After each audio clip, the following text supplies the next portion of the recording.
안녕하세요. 강선미입니다. 오늘은 공인중개사 기본과정 중개사법 세 번째 시간이고요. 중개사무소의 개설 등록에 관해서 보도록 하겠습니다.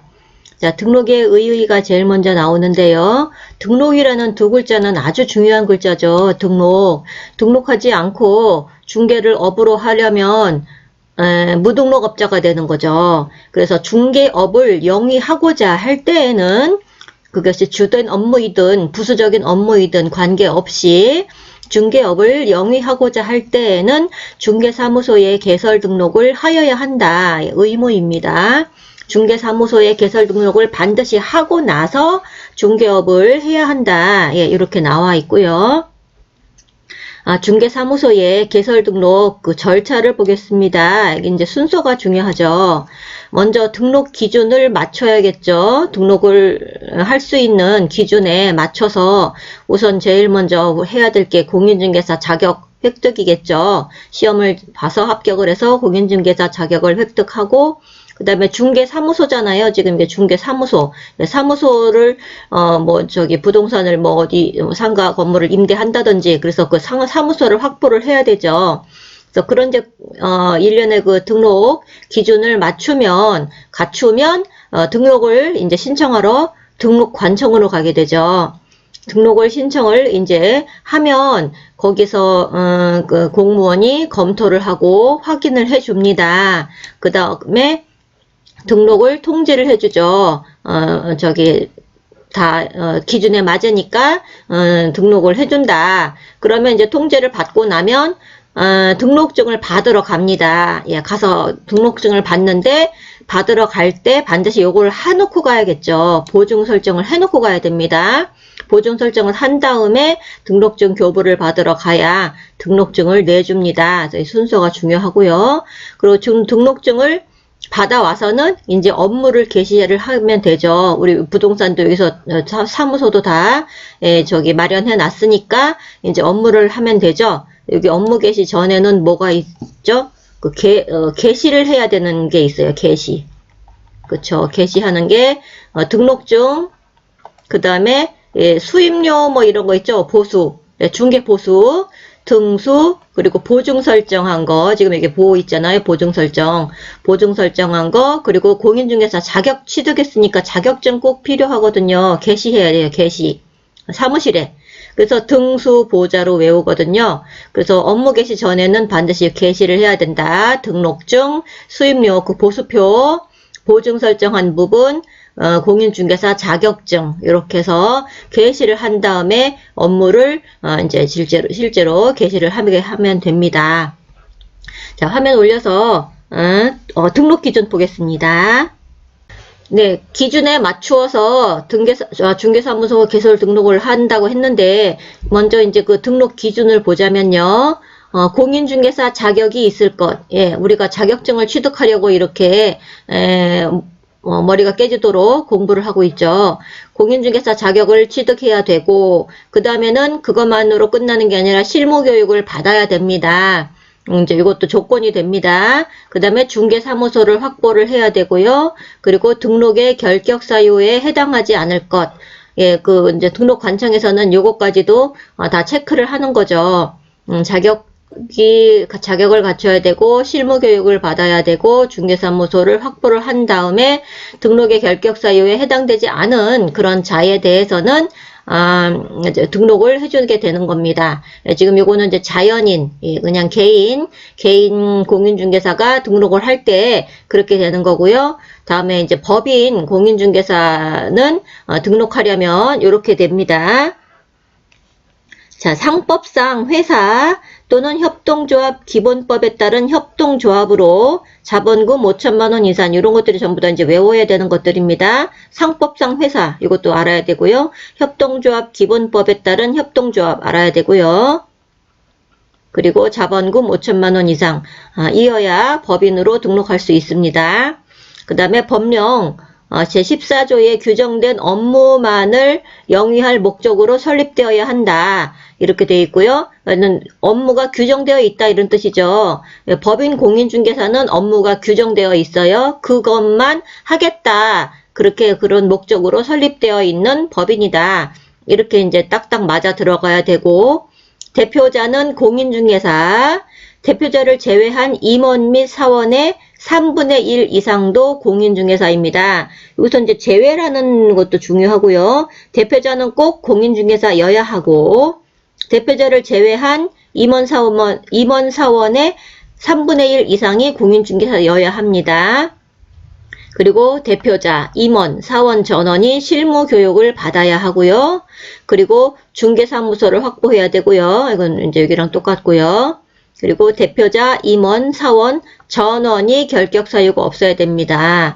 여기서 또 자연인에도 결격사유 나오죠. 그리고 법인에서도 결격사유가 전체가 다 없어야 됩니다. 대표자, 임원, 사원이, 전원이 결격사유가 없어야 됩니다. 그래서 지금 법인은 6개가 나오고 자연인으로는 4개가 나옵니다. 이런 거 다 알아두셔야 돼요. 상법상 회사 이거 알아두셔야 되고, 협동조합 기본법에 따른 협동조합, 자본금 5천만 원 이상, 그리고 규정된 업무만을 영위할 목적으로 설립, 그리고 대표자는 꼭 공인중개사, 대표자 제외한 임원 사원의 3분의 1 이상이 공인중개사, 대표자, 임원, 사원, 전원이 실무교육 받아야 되고, 전원이 결격사유 없어야 되고, 중개사무소를 확보해야 되고, 이렇게 나와 있습니다. 제가 한 번씩 정리하면서 한 번 더 읽는 것은 제 머릿속에다 넣으려고 다시 한 번 더 읽는 겁니다. 여러분들은 괜히 한 번 더 들으면 뭐 지루하다 그러실 수 있는데요. 그럴 때는 막 빨리빨리 넘겨주시던지 그런 식으로 해서 각자 편하게 공부를 하셨으면 좋겠고요. 자, 여기 화면 넘겨서 등록 신청 보겠습니다.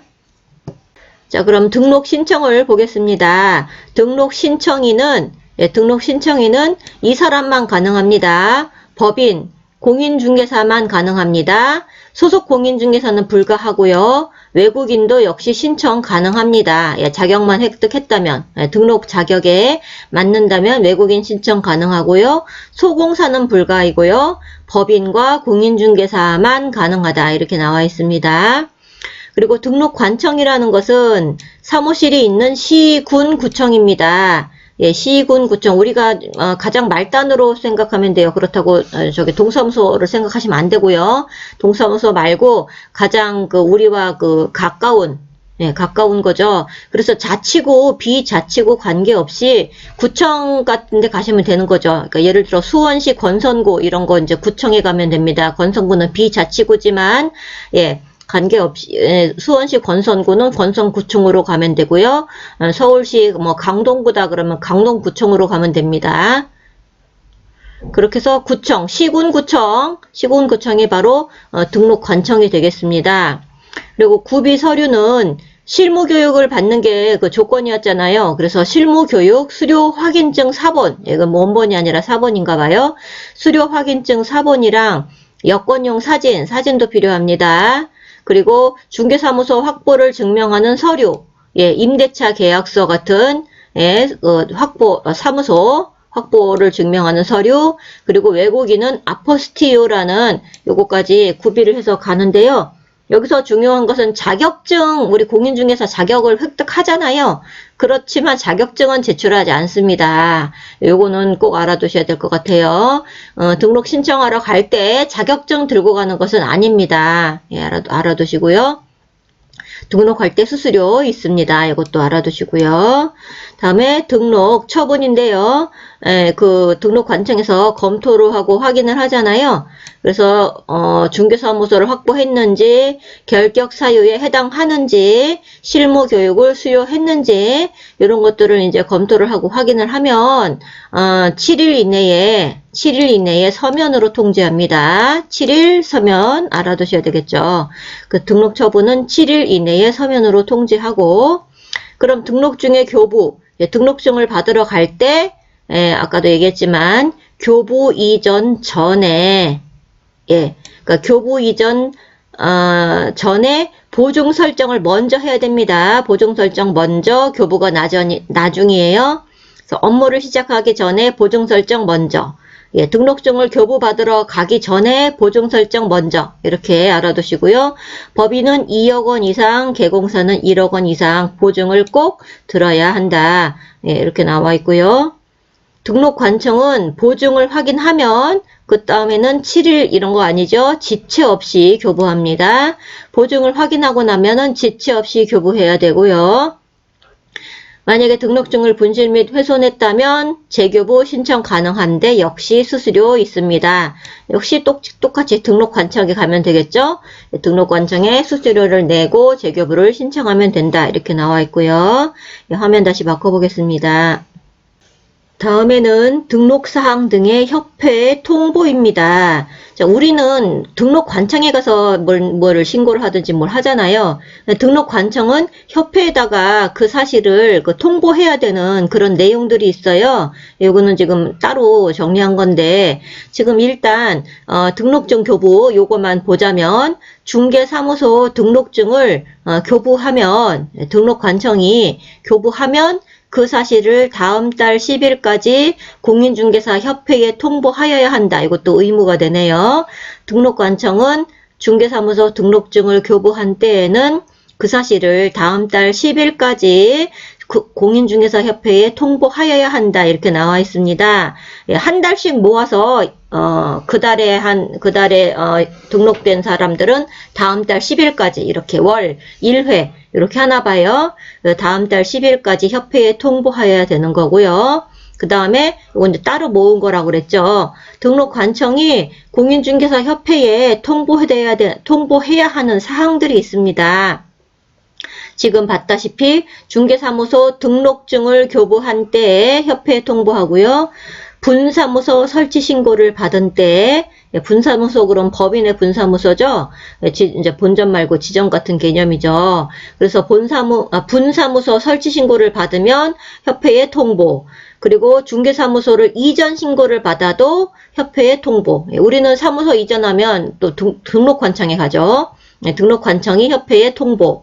그 다음에 휴업, 폐업, 기간 변경, 재개 신고 받은 때도 역시 협회에 통보.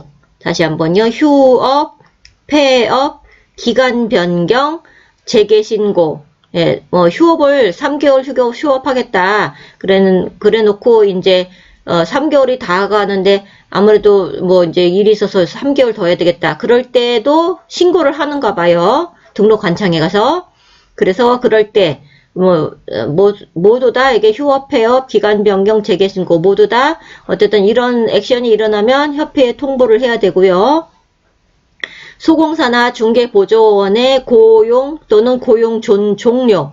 예, 누구를 고용했다거나 그 고용을 해지했다거나 그렇게 이제 신고를 하면 우리가 신고를 하겠죠. 그러면 또 등록관청이 협회에 통보하고요.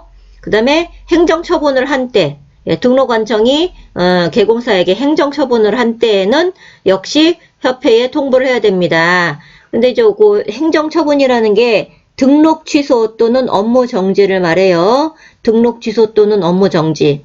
예를 들어서 자격 취소를 했을 때에는 협회 통보하지 않습니다. 요게 중요한 것 같아요. 요게. 그래서 자격 취소는 협회에 통보하지 않고요. 자격 정지도 협회에 통보하지 않습니다. 자자가 들어가면 안 하나 봐요. 자격에 관해서는 협회에 통보하지 않아요. 자격 취소 협회 통보하지 않고 자격 정지 협회에 통보하지 않고 보종 설정 사항도 마찬가지로 협회에다가 통보하지 않습니다. 그래서 이거 협회에 통보하지 않는 것도 알아두셔야 되고 협회에 통보하는 것도 알아두셔야 되고 이럴 것 같아요. 자, 그래서 우리는 등록증까지 교부하고 왔으면 이제 등록증을 사무소에 게시하고 영업을 시작하면 됩니다. 예, 게시하고 영업을 시작하죠. 게시하지 않고 영업을 하면 그 과태료 100만 원인가 그래요. 과태료 100만 원. 그래서 등록증을 게시하지 않고 영업을 하면 100만 원의 과태료를 물립니다. 자, 다음에 등록의 실효와 무등록 중개업은 화면 조금 올려서 보겠습니다. 자, 등록의 실효와 무등록 중개업인데요. 등록을 했다가도 그걸 잃어버리는 잘못을 하면 없어질 것이고 등록을 당하겠죠. 등록 취소. 그리고 중개업을 하는 사람이 등록증도 없이 등록하지도 않고 중개업을 했다. 그럴 때는 이제 무등록 중개업이 되겠죠. 자, 그 부분을 보겠습니다.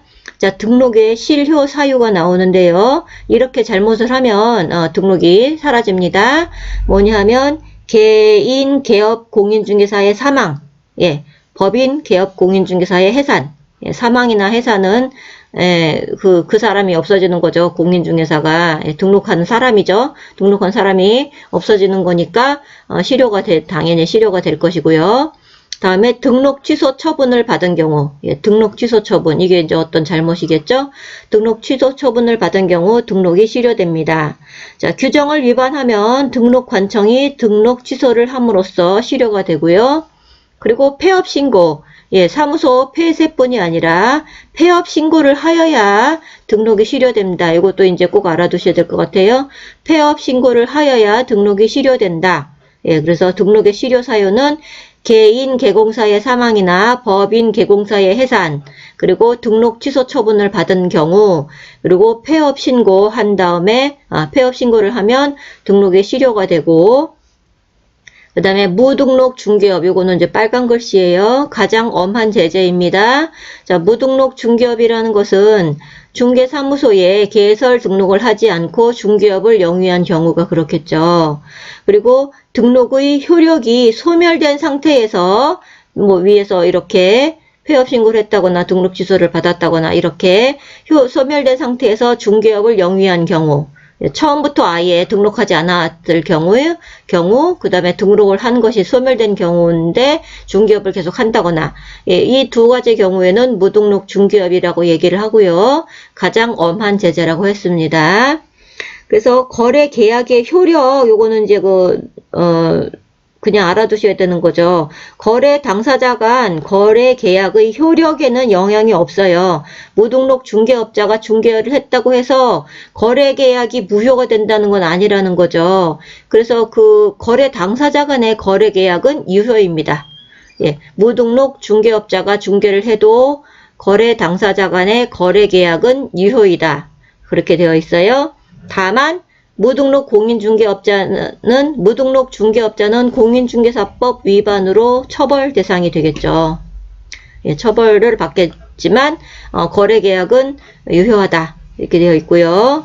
무등록 중개업자의 보수 청구권인데요. 보수 청구권, 이것은 부정된다. 무슨 뜻이냐 하면은 보수 청구권이 부정된다는 것은 거래 당사자는 보수를 주지 않아도 된다 이랬습니다. 무등록 중개업자이기 때문에 거래 당사자는 보수를 주지 않아도 됩니다. 보수 청구권은 부정됩니다. 그러니까는 무등록 중개업자가 보수를 보수를 주세요 이랬을 때 그것을 무시할 수 있다는 거죠. 무시한다는 거죠. 그리고 무등록업자에 대한 제재는 3년 이하의 징역, 3천만 원 이하의 벌금입니다. 3년 3천만 원, 가장 큰 벌금이죠. 예, 무등록업자에 대한 제재 3년 3천만 원 여기까지 알아두시면 되겠습니다. 예, 이상으로 중개사법 세 번째 영상 모두 마치도록 하겠습니다. 시청해 주셔서 감사합니다.